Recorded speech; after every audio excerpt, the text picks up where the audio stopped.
je vous invite à vous installer confortablement et à fermer les yeux.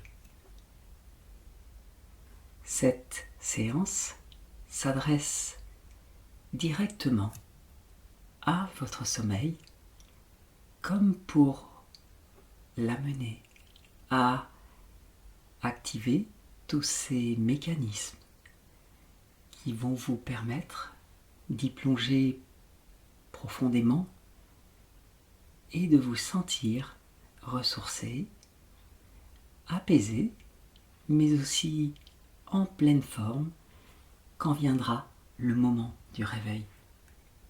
Et je ne sais pas comment votre cerveau va créer en vous de nouveaux agencements propices au gain d'un sommeil serein et réparateur.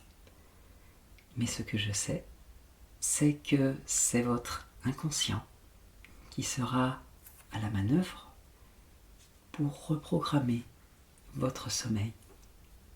C'est lui qui va effectuer ces différents dosages, un peu comme lorsque vous effectuez une mise à jour d'un programme de votre ordinateur et que vous vous rendez compte que ce programme devient beaucoup plus efficace après cette reprogrammation.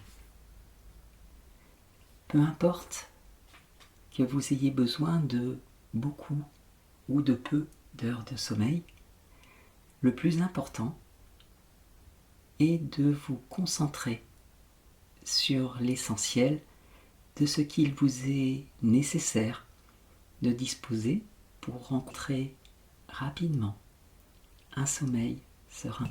Et l'une des meilleures façons de vous endormir est de rencontrer le sommeil et que vous vous sentiez en sécurité. Sans ce sentiment, votre sommeil n'en serait que superficiel et donc peu récupérateur. Ainsi, se sentir apaisé et prêt ou prête à vous laisser partir dans un profond sommeil vous aidera à retrouver les différents paliers de celui-ci. Un peu comme un spéléologue parti dans l'exploration des sous-sols de la Terre et qui descend à des niveaux de plus en plus profonds au fur et à mesure qu'il se sent en sécurité sur le palier qui précède. Et quelquefois, je me dis que s'il n'est pas toujours facile de retrouver un sommeil profond et récupérateur, cet explorateur a lui aussi fait l'expérience des différents niveaux auxquels il descendait et qu'à chaque fois qu'il s'y sentait en sécurité, son cerveau et son corps l'ont autorisé à descendre un peu plus bas, comme pour y découvrir des sous-sols encore plus magnifiques, car il était la seule et première personne à y accéder. Alors, certes, à son image, la qualité de votre sommeil va devenir meilleure. Et d'ailleurs, vous pourriez vous autoriser à lui attribuer une note, un peu comme celle que des marchands de literie attribueraient à un matelas. Ainsi, sur une échelle de 5 étoiles, pourriez-vous choisir d'attribuer une 5e étoile à votre sommeil à venir, ou même à le classer hors concours. C'est de toute façon votre inconscient qui sera à la manœuvre et qui va effectuer cette reprogrammation. Et vous pouvez maintenant vous laisser guider par mes histoires. Cela me rappelle l'histoire d'un grand-père et de sa petite-fille qui s'étaient retrouvés dans le grenier de leur maison familiale. Il y avait beaucoup de complicité et d'échanges entre eux. Et cette petite fille avait pris l'habitude de prendre au hasard un vêtement, une photo de famille, une vieille montre, une paire de chaussures, une valise, puis elle la dessinait sur un cahier. Puis elle en écrivait l'histoire, un peu comme si elle écrivait l'histoire de la famille. Puis elle en discutait avec son grand-père qui, selon la version de sa petite fille, la rectifiait ou s'étonnait de sa facilité à deviner l'histoire de chaque objet. Il en allait ainsi de cette montre à gousset que son grand-père avait reçue pour sa majorité à 21 ans, car à son époque, la majorité était à 21 ans, ou même de cette robe parfaitement conservée que sa grand-mère avait portée au bal des débutantes. Il y avait pourtant une armoire assez discrète tout au fond du grenier que la petite fille n'avait jamais ouvert. Lorsqu'elle l'ouvrit, elle fut surprise d'y trouver une tenue d'explorateur qui semblait avoir appartenu à son grand-père il y a un certain temps et qui pourtant avait l'air parfaitement neuve. Cela l'étonna un peu, car depuis qu'elle connaissait son grand-père, il ne lui avait jamais parlé de grand voyage. Bien au contraire, il avait l'habitude de prendre ses vacances au bord de la mer avec son épouse, puis à la montagne l'hiver pour accueillir leurs petits-enfants. Son grand-père lui expliqua alors que, plus jeune, il était passionné par les animaux et les plantes exotiques et qu'il avait planifié de descendre l'Amazonie avec son meilleur ami.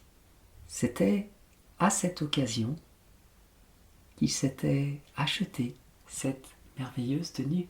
Mais le voyage avait été annulé car il avait été appelé pour faire son service militaire. Sa petite fille lui avait dit « Et aujourd'hui, tu n'aurais plus envie de faire un grand voyage comme celui-ci avec mamie ?» « Si, bien sûr que si. Nous ne pourrions pas faire ce que nous avions prévu il y a 40 ans, mais nous pourrions partir en amoureux pour découvrir cette belle région. » Quelques mois plus tard, les grands-parents partirent en voyage. L'histoire ne dit pas si le voyage permit de remettre sa tenue au grand-père, cette tenue qu'il avait achetée quand il était plus jeune. Ce que je sais, c'est que ce voyage était un rêve enfoui dans un grenier depuis plus de 40 ans et que parfois, il est bon de se donner l'occasion de rêver et de faire en sorte que nos rêves deviennent réalité sans attendre aussi longtemps. Alors je me dis que peut-être il nous est possible de nous autoriser à créer nos rêves pendant que nous dormons et à les faire devenir réalité quand vient le jour. Cela me rappelle une autre histoire, celle de cet homme qui avait participé à un jeu concours et gagné un voyage en Grèce. dans son quotidien, il était community manager et il animait les réseaux sociaux d'une très grosse entreprise de publicité. Pour lui, chaque instant était compté. Chaque instant était un prétexte pour partager une information sur l'entreprise avec les followers de ses réseaux sociaux. Il était tellement happé par son travail qu'il n'avait pas du tout l'habitude de partir loin de chez lui, de peur de rater une occasion de publier quelque chose sur son entreprise. Mais il était quand même ravi d'avoir gagné ce voyage et s'était renseigné sur tout ce qu'il devait visiter. Il s'était fait un emploi du temps qui ne lui laissait pratiquement aucun répit. Dès son arrivée en Grèce, il s'était déplacé sur des sites historiques, l'Acropole, le Stade olympique et tous les vestiges. Il avait à chaque fois publié presque immédiatement sur sa page personnelle ce qu'il visitait. On lui avait proposé de faire des visites de groupe avec un guide, mais à chaque fois, il trouvait que cela n'avançait pas assez vite pour lui. Et il avait fait exactement la même chose pour les restaurants, où il avait testé toutes les spécialités locales qu'il avait photographiées puis publiées dans l'instant. Seulement un matin, il ne se sentit pas très bien. Peut-être avait-il mangé trop vite la veille, trop épicé, qu'il avait attrapé ce que l'on appelle la tourista, quand le corps met un peu de temps à s'habituer à de nouvelles nourritures. Lorsqu'il rencontra le médecin, celui-ci lui demanda ce qu'il avait vu, et l'homme lui fit une liste incroyable de toutes les visites qu'il avait faites en seulement 3 jours. Alors le médecin lui dit simplement « Vous pouvez visiter autant de monuments en si peu de temps dans tous les pays du monde. Mais qu'est-ce que vous aimez dans mon pays ?» Et là, l'homme ne put lui répondre. Le médecin poursuivit « Je comprends que le temps soit important pour vous, dans votre travail, mais si, en voyage, vous ne l'appréciez pas, si vous n'appréciez pas les gens qui vous entourent, les lieux que vous visitez, si vous ne prenez pas le temps de profiter de ces instants, de les comprendre, alors vous passerez à côté de votre voyage. Le temps, c'est une denrée précieuse à partir du moment où l'on s'en sert pour aimer. Aimer les lieux où nous sommes, celles et ceux qui nous entourent, aimer aussi ces instants où l'on ne fait rien. À partir de ce moment, son voyage prit une toute autre tournure, et il prit même l'habitude de partir beaucoup plus souvent, car ces voyages étaient une vraie rupture avec son quotidien professionnel par la simple dimension qu'il donnait au temps. Alors, je ne sais pas si cette histoire pourrait vous aider à changer votre rapport au temps. Je sais simplement que d'apprendre à en faire un moment de qualité peut nous aider à faire de notre sommeil un moment privilégié, car c'est un temps consacré au retour à soi, à l'amour de soi, un temps où tout notre corps s'emploie à nous réparer, à faire le tri dans nos pensées, un temps pour s'aimer. Cela me rappelle l'histoire de cette jeune femme qui adorait faire de la randonnée en montagne avec sa tante, car celle-ci avait été guide de haute montagne. Grâce à sa tante, elle avait découvert des itinéraires connus d'elle seule, des endroits magnifique, où personne n'allait jamais, avec des paysages que l'on ne pouvait même pas imaginer dans une carte postale. Un jour pourtant, sa tante tomba malade et ne put l'accompagner. La jeune randonneuse était moins rassurée que d'habitude, même si après plusieurs années de randonnée, sa tante l'avait bien habituée à trouver son chemin. Et alors qu'elle ne l'avait pas prévu, un orage éclata dans la montagne.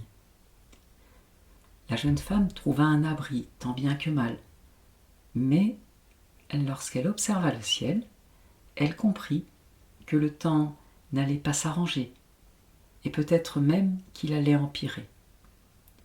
Mais la pluie était dense, et il lui était de plus en plus difficile de voir son chemin jusqu'à un moment où elle dut choisir entre deux itinéraires. Un chemin qui lui permettrait de rentrer et de se mettre à l'abri, l'autre l'aurait perdu davantage. Lequel choisir, elle n'en avait pas la moindre idée. À ce moment-là, elle se rappela que sa tante lui avait offert un chapelet, un collier de perles de bois qu'elle portait toujours quand elle randonnait. Elle le sortit de son sac, le mit à son cou et s'engagea dans un des deux chemins. Elle avait à peine parcouru quelques dizaines de mètres qu'elle se retrouva face à un amoncellement d'arbres qui lui barrait la route. Elle décida de faire demi-tour, prit le second chemin et retrouva très vite le chemin qui la conduit au gîte où elle faisait étape pour se mettre à l'abri. Plus tard, elle raconta sa mésaventure à sa tante et le fait qu'elle avait mis son collier au moment de choisir son itinéraire. Et celle-ci lui répondit : « Bien sûr que j'étais avec toi par la pensée, mais c'est surtout la croyance que tu t'es toi-même construite que tu allais trouver le bon chemin qui t'a guidé dessus. Par tes pensées, tu peux créer ta réalité. Et si tes pensées vont dans le sens de trouver l'itinéraire le plus sûr pour toi, alors tu seras guidé vers celui-ci. » Et je ne sais pas si vous avez pris conscience du pouvoir de votre pensée, mais ce que je sais, c'est qu'il vous est possible de créer grâce à elle la sécurité qui va vous permettre de vous endormir sereinement. Imaginez maintenant que votre sommeil était auparavant comme un livre auquel on aurait retiré quelques pages, ce qui aurait rendu l'histoire totalement incompréhensible. Vous recollez les pages qui manquaient à leur bonne place et désormais l'histoire est parfaitement fluide et compréhensible. À partir de maintenant, vous retrouvez un sommeil de qualité. Vous vous endormez facilement et le lendemain, vous vous réveillez en pleine forme. Imaginez-vous, d'ici quelques jours, heureux ou heureuse de constater que cette séance a parfaitement fonctionné. Vous vous levez du bon pied, avec joie et bonne humeur. Vous vous endormez tranquillement, ravi de vous accorder ce temps pour permettre à votre corps de se régénérer. Vous pensez à l'instant présent et vous pouvez vous dire : le plus important pour moi est d'avoir résolu mon problème de sommeil. D'ici quelques instants, vous allez pouvoir revenir à la réalité. Les réglages vont s'effectuer dès maintenant et dans les jours à venir. Et vous pouvez d'ores et déjà ressentir le bonheur à l'idée de savoir que votre sommeil s'est réparé. Et quand vous le voudrez, à votre propre rythme, vous allez pouvoir revenir à la réalité en réunissant toutes les parties de vous. Vous pourrez ensuite rouvrir les yeux.